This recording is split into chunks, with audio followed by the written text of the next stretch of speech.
Hello student and welcome back to the NEET Kaka ji foundation channel. और फिर से ऊपर आका है, नीचे आपका काका है, मैं तबीब सिद्दीकी फिर से लेके आया हूं एक बार हमारे लिए last and full and final revision course only for class 10 CBSE board. इस पर्टिकुलर वीडियोस में जो अभी आने वाली सीरीज में हम बहुत सारे शॉर्ट वीडियोस जो रिवीजन के लिए बहुत ज्यादा इंपॉर्टेंस रखते होंगे वो बनाने वाले हैं। और मेरा अगर आप यकीन करेंगे तो 110% उन शॉर्ट वीडियोस को देख के आपकी तीन चीजें कंफर्म हो जाएंगी। एक तो आपका quick revision of the theory, आपके इंपॉर्टेंट पीवाईक्यूज जो कि बोर्ड एग्जाम में आने के फुल चांसेस रहेंगे, और उसके साथ साथ थोड़ी सी आपकी प्रैक्टिस जो 15-15 20-20 मिनट के अंदर आपका पूरा चैप्टर रिवाइज करके देगी। तो मेरे साथ बने रहिएगा। हम ये वादा रखते हैं कि 2 से 3 घंटे के अंदर आपका पूरा सिलेबस रिवाइज भी करा देंगे। और जो मैथमेटिक्स का चार्ट जो आपके पास होगा, जरूर होगा, उस चार्ट के अकॉर्डिंग जब आप इस रिवीजन वीडियोस को भी देखोगे तो कंप्लीट पैकेज मिल जाएगा और आपको कहीं जाने की आवश्यकता नहीं रहेगी। बस प्री बोर्ड दीजिए और मस्त से एंजॉय करिए। ठीक है, तो स्टार्ट करते हैं। हमारा पहला चैप्टर जो आज हम रिवाइज करने वाले हैं वो है रियल नंबर। चैप्टर 1 है एनसीईआरटी का, और इंपॉर्टेंट ये है कि यहां से डायरेक्ट 6 मार्क्स का क्वेश्चन आपको आपके बोर्ड एग्जाम में दिख जाने वाला है। ठीक है, तो इसलिए ये चैप्टर की इंपॉर्टेंस बहुत ज्यादा है। कैलकुलेशन ना के बराबर है, थियोरिटिकल चैप्टर है, ऐसा कह सकते हैं कि रट लिया तब भी काम चल जाएगा। तो जो बच्चे कम मार्क्स लाने वाले होते हैं उनके लिए भी चैप्टर इंपॉर्टेंट है। तो रियल नंबर में सबसे पहले हमें ही जानना होगा कि भैया नंबर्स कहते किसे हैं। तो टाइप्स ऑफ नंबर्स के बारे में आपने हमेशा 8, 9th और 10th पे सुना ही होगा। तो सबसे पहले जो नंबर्स होते हैं, जो टाइप्स ऑफ नंबर्स की बात करी जाती है, तो टाइप्स ऑफ नंबर्स में सबसे पहले नंबर आता है नेचुरल नंबर। एग्जैक्टली, आपने बिल्कुल सही पहचाना। देखिए, साथ में रहिएगा और मेक श्योर कि मेरे कीवर्ड्स पे जो मैं बोल रहा हूं उसको नोट डाउन करते जाइएगा साथ साथ, क्योंकि कीवर्ड्स बहुत इंपॉर्टेंट होते हैं मैथ्स के अंदर। जो कीवर्ड्स मैं बोलूंगा वही आपके लिए अटमोस्ट इंपॉर्टेंस रखेंगे। इसलिए मेक श्योर कि ये 15 मिनट की वीडियो में जो मैं बोलते जा रहा हूं ना, उस पे आपका ध्यान और फोकस होना चाहिए इस चैप्टर के पॉइंट ऑफ व्यू से। ठीक है, तो सबसे पहला नंबर नेचुरल नंबर होता है, फिर होल नंबर होता है, फिर आपके पास कौन से नंबर आ जाते हैं, इंटीजर्स आ जाते हैं, फिर रैशनल नंबर आ जाते हैं, फिर इरेशनल नंबर आ जाते हैं, एंड इन सब को रियल नंबर कहते हैं। ये बिल्कुल सिंपल सी थ्योरी है। और हल्का सा आपको ये याद होना चाहिए कि सर रैशनल नंबर जो होते हैं वो पी बाई क्यू की फॉर्म में लिखे जाते हैं, और ये टर्मिनेटिंग भी होते हैं और नॉन टर्मिनेटिंग एंड रिपीटेटिव होते हैं। और इरेशनल नंबर क्या होते हैं बच्चों, अगर आपने पढ़ा, बिल्कुल सही पहचाना, इरेशनल नंबर आपके non terminating and non repetitive होते हैं। जैसे पाई एक एग्जांपल हो गया, √3 की value 1.732 something something something irrational number है। तो यहां से बोर्ड एग्जाम में क्वेश्चन आने के थोड़े से कम चांस है, लेकिन एसेशन एंड रीजनिंग में कभी कभार क्वेश्चन बन भी गया तो हम जरूर से कर लेंगे। उसके बाद फंडामेंटल थ्योरम ऑफ अरिथमेटिक, यहां से 100% क्वेश्चन एक आएगा जो कि कॉम्पोजिट नंबर और प्राइम नंबर्स में डिफरेंशिएट करता है। एग्जैक्टली, कॉम्पोजिट नंबर वो नंबर जो प्राइम नहीं है, और प्राइम जो खुद से डिवाइड होते हैं और 1 से डिवाइड होते हैं, यानी जिनका वो नंबर जिनका एग्जैक्टली कोई डिविजर नहीं है इटसेल्फ और 1 को छोड़कर।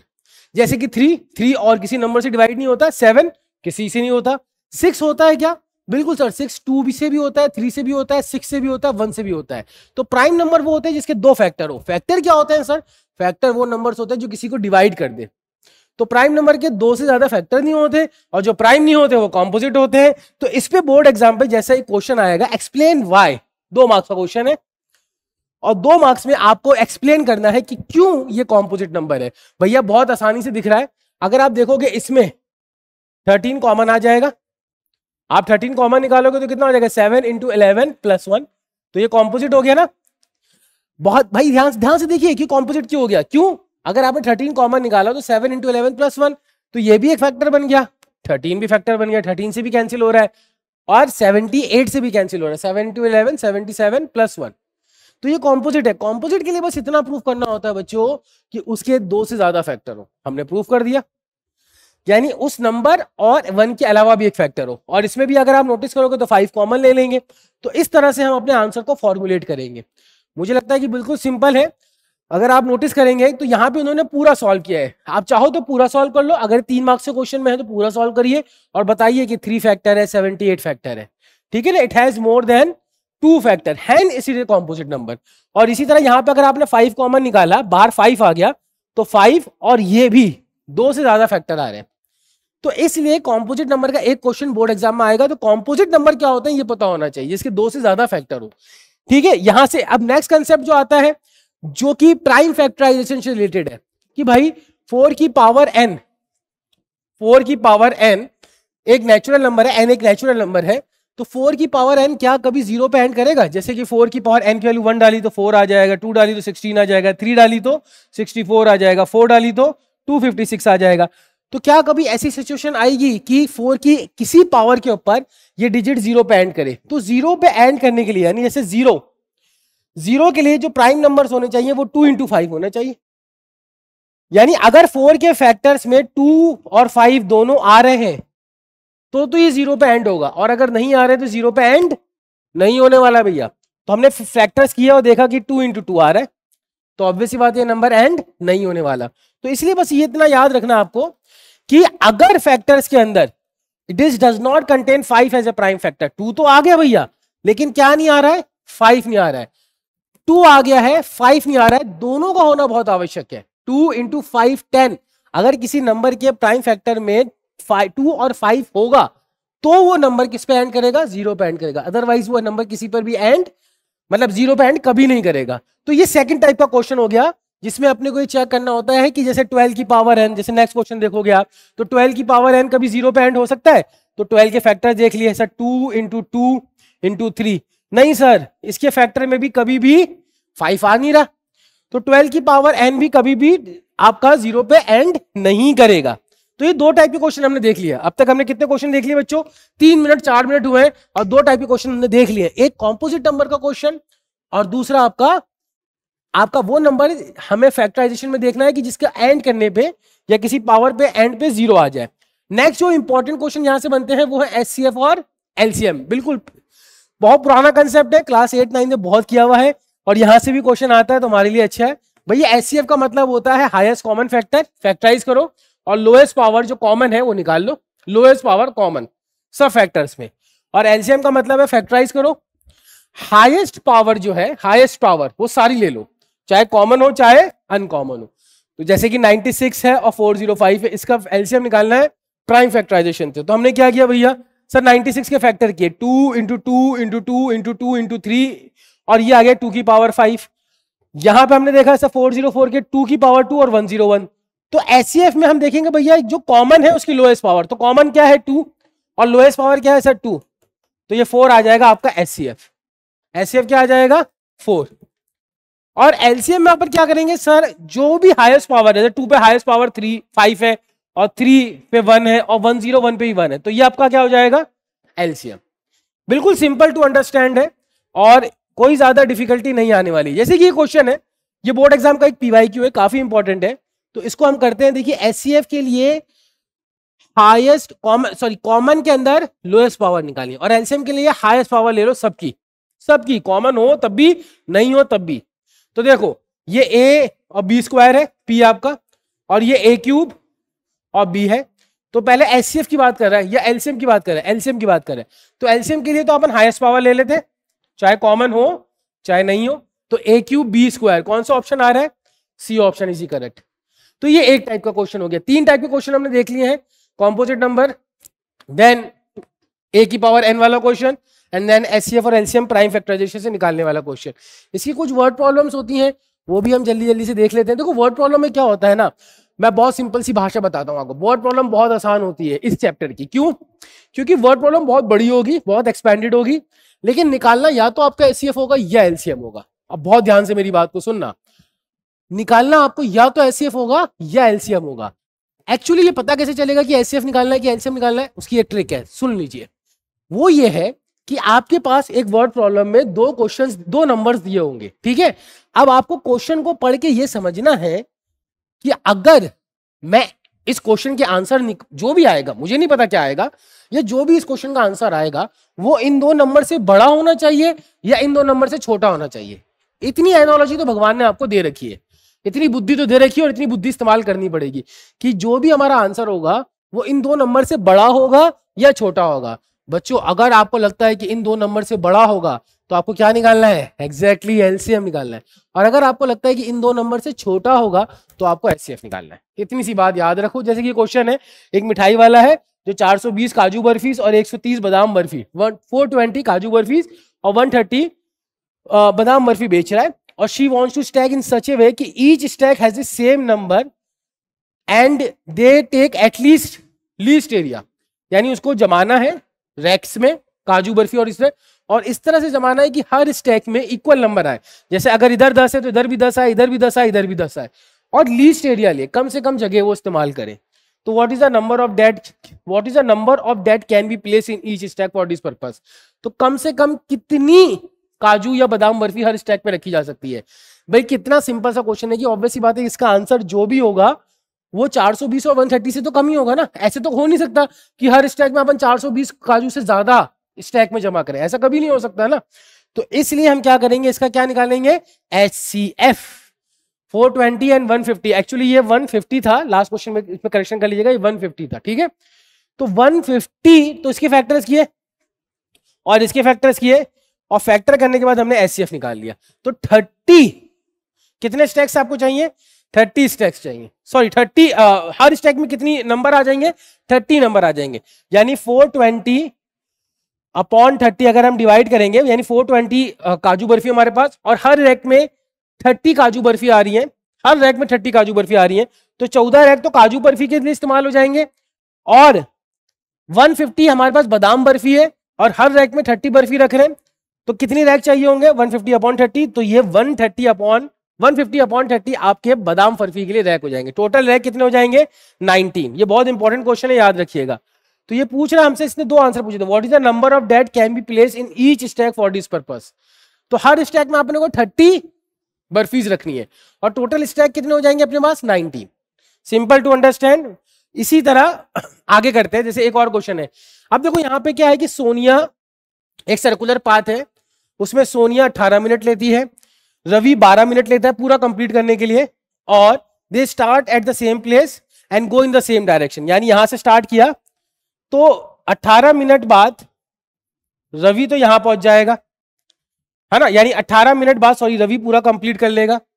लेकिन जब 18 मिनट गुजर चुके होंगे तो 18 मिनट, यानी सोनिया को 18 मिनट लग रहा है पूरा एक रिवॉल्यूशन करने में, और रवि को कितना लग रहा है, रवि को 12 मिनट ही लग रहा है। रवि को कितना लग रहा है, रवि को 12 मिनट ही लग रहा है। तो जल्दी कौन खत्म कर लेगा, रवि खत्म कर लेगा। यानी मान लो सोनिया और रवि ने जल्दी से स्टार्ट किया, एक साथ स्टार्ट किया, तो रवि ने 12 मिनट खत्म कर लिया, 12 मिनट में पूरा राउंड हो गया। लेकिन जब 12 मिनट पूरे हो चुके होंगे तो सोनिया का राउंड अभी कंप्लीट नहीं होगा, उसका राउंड तो 6 मिनट बाद कंप्लीट होना है। यानी अगर रवि ने स्टार्ट किया और रवि वापस से इस पॉइंट पे आ गया, तो क्या सोनिया इस पॉइंट पे होगी, नहीं, सोनिया यहां कहीं होगी, अभी बीच में कहीं होगी, या आधे रास्ते से ज्यादा कहीं पे कहीं होगी। सोनिया ने पूरा कंप्लीट राउंड नहीं किया होगा। तो ये आपसे पूछ रहा है कि कितने मिनट बाद ये वापस से मिलेंगे।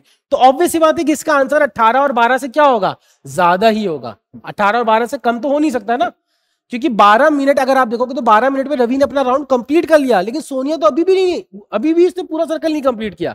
तो जो भी टाइम आएगा वो 18 और 12 से क्या आएगा, ज्यादा आएगा। तो इसलिए यहाँ पे क्या निकालना है, एलसीएम। बस ये ट्रिक याद रखो बच्चों, मैं कह रहा हूं कोई क्वेश्चन नहीं हिलेगा, कोई क्वेश्चन खराब नहीं होगा आपका, डेफिनेटली। बस ये याद रखना कि उन दो नंबर का एचसीएफ निकालना है या एलसीएम निकालना है। कभी कभी थोड़ा सा मैनिपुलेशन कर देते हैं, लेकिन इजी क्वेश्चन होता है। तो देखो हमने क्या निकाल लिया, एलसीएम। एलसीएम कितना आ गया, 36, इन दो नंबर का 18 और 12 का एलसीएम 36। तो आफ्टर 36 मिनट्स बाद मिलेंगे। तो 36 मिनट्स में अगर रवि ने कितने राउंड कर लिए होंगे, सॉरी सोनिया ने कितने राउंड कर लिए होंगे 36 मिनट में, 18 मिनट में एक कर रही है, तो सोनिया ने कितने कर लिए होंगे, 2। और रवि ने कितने कर लिए होंगे, 12 मिनट में एक कर रहा है, तो रवि ने 3 कर लिए होंगे। ठीक है, दोनों को मिला के 5 राउंड हो चुके होंगे। तो इस टाइप के क्वेश्चंस कर लीजिएगा। उसके बाद जो नेक्स्ट टाइप के क्वेश्चन आते हैं वो आता है हमारी थ्योरम से। और थ्योरम क्या कहती है, थ्योरम ये कहती है कि किसी भी 2 नंबर के लिए, मेक श्योर 2 नंबर के लिए, सिर्फ 2 नंबर, किसी भी 2 नंबर के लिए उनका प्रोडक्ट उनके एचसीएफ और एलसीएम के प्रोडक्ट के बराबर होगा। कोई भी 2 नंबर के लिए उनका प्रोडक्ट उनके एचसीएफ और एलसीएम के प्रोडक्ट के बराबर होगा। तो अगर हमारे पास जैसे नंबर है गिवन डेट, ये इंपॉर्टेंट क्वेश्चन है, ये चौथी टाइप के क्वेश्चन जो इस चैप्टर से बनते हैं, 306 और 657, और उसका एचसीएफ दिया हुआ है तो उसका एलसीएम निकालना है। तो ये फॉर्मूला है जो आपको याद रखना है। HCF into LCM into the product of the two number, 3 numbers के लिए नहीं है, ये बिल्कुल अपने माइंड में क्लियर रखिएगा। और बस ये फॉर्मूले में वैल्यूज पुट करेंगे और हमारा आंसर आ जाएगा लाइक दिस। इन दोनों का नंबर को मल्टीप्लाई किया और 9 से डिवाइड कर दिया, क्योंकि HCF into LCM is the product of the two number. तो ये 5th कैटेगरी का क्वेश्चन है जो कि यहां से आपके क्वेश्चन में आ सकते हैं। उसके बाद ये एक बहुत असर्शन एंड रीजनिंग का एक बहुत प्यारा सा क्वेश्चन है जो लगभग हर ऑल्टरनेट ईयर बोर्ड एग्जाम में रिपीट हो रहा है। तो मैं ये बता देता हूं, can two numbers have 18 as their HCF and 380 as their LCM। देखो एक बात है, की वर्ड है, लेते जाओ, ये लाइन को याद रखना हमेशा के लिए। जो LCM होता है ना उसका फैक्टर हमेशा HCF होता है, यानी HCF हमेशा LCM को डिवाइड करेगा। मैं फिर से रिपीट कर रहा हूं, HCF हमेशा LCM को क्या करेगा, डिवाइड करेगा। अगर HCF LCM को हमेशा डिवाइड करता है तो हमेशा याद रखना कि ये रीजन आपको इस तरह के क्वेश्चंस में काम आएगा। तो यहां पे क्या LCM को HCF डिवाइड कर रहा है? बिल्कुल नहीं कर रहा सर। तो इसका आंसर क्या होगा? No, 18 is not a factor. तो HCF is always the factor of LCM। तो ये एक रीजन याद रखना। इस टाइप के क्वेश्चंस आपको करने हैं। बहुत जल्दी हमारा बस खत्म होने वाला है और एक लास्ट टाइप के क्वेश्चन आते हैं जिसमें हमें इररेशनल नंबर को प्रूव करना होता है, प्रूविंग द इररेशनलिटी। तो √3 अगर इररेशनल नंबर है तो उसको प्रूव क्या करेंगे भैया? इसमें कुछ चीजें हैं जो आपको एक तरह से याद ही रखनी है। एक चीज ये याद रखनी है कि जब भी हम इसको इररेशनल प्रूव करने जाएंगे तो हम इसको मान लेंगे कि ये एक रैशनल नंबर है। अजम्पशन, सबसे पहले आपको अजम्पशन लेना है कि ये रैशनल नंबर है। और दूसरा जो सबसे इंपॉर्टेंट बात है कि जब भी आप इसमें अजम्पशन लो कि ये A/B है तो A और B को कोप्राइम जरूर मार्क करना। अगर ये आप नहीं लिखोगे तो आपके मार्क्स कट जाएंगे। हमने बोला कि √3 एक रैशनल नंबर है, तो वो A/B की फॉर्म में लिखा गया। अब जैसे ही A/B की फॉर्म में लिखा गया, A और B को आपको कोप्राइम मानना है। उसके बाद इसको दोनों तरफ स्क्वायर करना है और फिर आपको ये बोलना है कि भैया A² एक इंटीजर है, ठीक है ना, B² एक इंटीजर है। तो ये तभी पॉसिबल है, यानी A² 3 की टेबल में आ रहा होगा, यानी A² 3 से डिवाइड हो रहा होगा। भाई B² किसके बराबर आ रहा है? A²/3। तो B² अगर इंटीजर है तो A² 3 से क्या हो रहा होगा? डिवाइड हो रहा होगा, यानी A का फैक्टर क्या आ गया? 3 आ गया। इसी तरह फिर आपने A को 3C मान लिया, यानी A 3 की टेबल में आ रहा है तो हमने 3C मान लिया और वापिस से सब्स्टिट्यूट कर दिया इसकी जगह। तो फिर ये B² = 3C² आ जाएगा, यानी C² = B²/3। यानी C² अगर इंटीजर है तो B² भी 3 से डिवाइड हो रहा होगा। Are you getting it? तो B का भी फैक्टर क्या आ गया? 3 आ गया। अब A और B दोनों का फैक्टर 3 आ गया, लेकिन A और B को तो हमने क्या माना था? कोप्राइम। कोप्राइम वो नंबर होता है, कोप्राइम का मतलब ये नहीं होता दो प्राइम नंबर का पेयर, ये नहीं होता। कोप्राइम नंबर वो होते हैं जिनका फैक्टर कौन हो? HCF जिनका 1 हो। ऐसे नंबर जैसे 4 और 9, उनका कोई कॉमन फैक्टर नहीं है, HCF 1 है इनका। 4 और 9 का कोई कॉमन फैक्टर नहीं है सिवाय 1 के। तो ऐसे नंबर जिनका कॉमन फैक्टर सिर्फ एक नंबर हो, वो 1, ऐसे नंबर कोप्राइम कहलाते हैं। तो A का फैक्टर भी 3 आ गया, B का फैक्टर भी 3 आ गया, तो ये कोप्राइम हुआ क्या? नहीं, हमने तो अजम्पशन में माना था ये कोप्राइम है। तो hence our assumption is false और A और B आपके coprimes, sorry √3 is not a rational number. हमने अजम्पशन लिया और ये 6 कैटेगरी का क्वेश्चन है जो इंपॉर्टेंट है। एक टाइप के क्वेश्चन और आते हैं, हम 2 मिनट में वैसे खत्म करने वाले हैं कि find the least number which when divided by 35, 56 and 91 leaves the remainder 7 in each case. Are you getting it? यानी ऐसा नंबर निकालना है जो 35 से भी डिवाइड हो जाए, 56 से भी डिवाइड हो जाए, 91 से भी डिवाइड हो जाए। बच्चों सिर्फ 2 मिनट के लिए फोकस करके सुन लेना एक बात कि हमेशा याद रखना कि HCF डिवाइड करता है, which divides, और LCM डिवाइड होता है। LCM क्या होता है? डिवाइड होता है, which divided by। तो जो भी क्वेश्चन के अंदर आंसर करना होता है इस टाइप की वर्ड प्रॉब्लम में, तो आपको देखना है कि least number which when divided by, तो एलसीएम ही डिवाइड होता है। हमेशा कौन डिवाइड होता है बच्चा? एलसीएम डिवाइड होता है। अब देखो दूसरा टाइप का क्वेश्चन है, find the largest number which divides.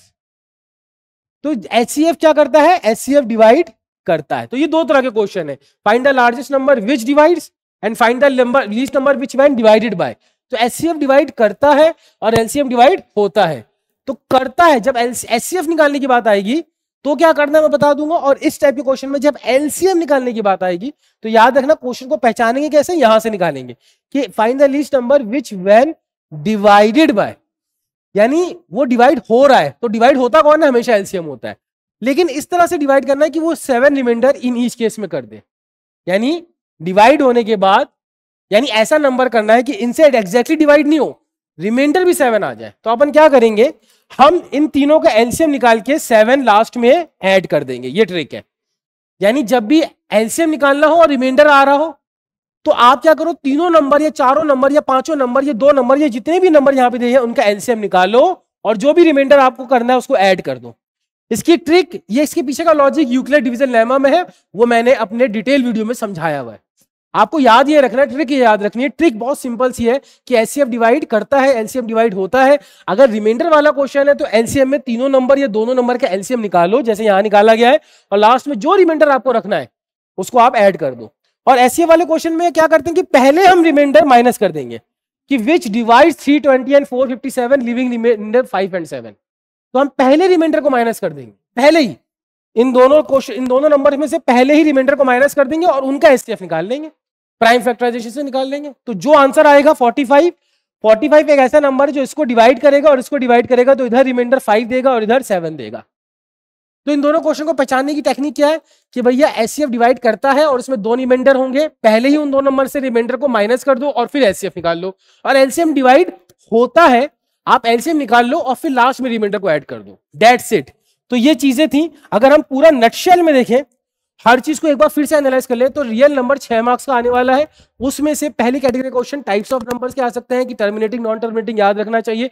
दूसरा आपका आ सकता है कॉम्पोजिट नंबर। तीसरा प्राइम फैक्टराइजेशन की 4 की पावर n 0 पे एंड होगा कि नहीं होगा। √3 is a rational number, √5 is a rational number, ये प्रूव करने को आ जाएगा।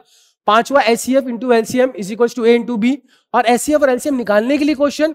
और फाइनली एचसीएफ और एलसीएम की वर्ड प्रॉब्लम, नंबर बड़ा, आंसर बड़ा आना चाहिए तो एलसीएम निकालना है, आंसर छोटा आना चाहिए तो एचसीएफ निकालना है, और रिमाइंडर बेस्ड क्वेश्चन। इतना कर लो, यकीन जानो 6 मार्क्स कहीं नहीं जाने वाले। मैं डीपीपी दे रहा हूं, हमारी पीडीएफ जो इंपॉर्टेंट क्वेश्चंस हैं वो भी आप जरूर मांगिए हमसे, हम आपको प्रोवाइड करेंगे जो बोर्ड एग्जाम में आने वाला है। इस चैप्टर से रिलेटेड मैथ्स के चार्ट में जाके एक बार रिव्यू करिए, डेफिनेटली ये चैप्टर आपका रिवाइज हो गया है। Thank you very much, we will meet again.